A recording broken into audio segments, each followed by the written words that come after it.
నన్ను పేషెంట్స్ కామన్‌గా అడిగే క్వెషన్ నార్మల్ అవుతుందా? సెక్షన్ అవుతుందా?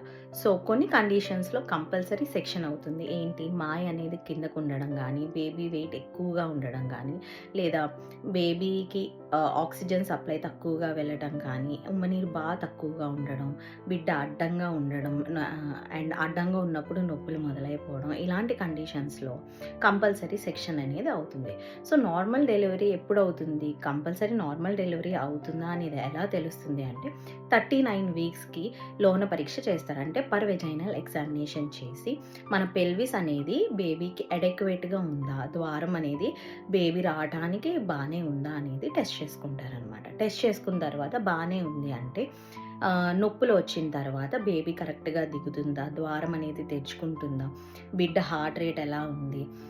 అండ్ ఎంత టైం పడుతుంది? ఇవన్నీ అసెస్ చేసుకొని లేబర్ అనేది స్మూత్‌గా ఎళ్తే నార్మల్ డెలివరీ కంపల్సరీ అవుతుంది. లేదు అంటే ఏ క్షణానైనా బిడ్డ కోసం గానీ, తల్లి హెల్త్ కోసం గానీ సెక్షన్ అనేది డాక్టర్స్ చేస్తారనమాట.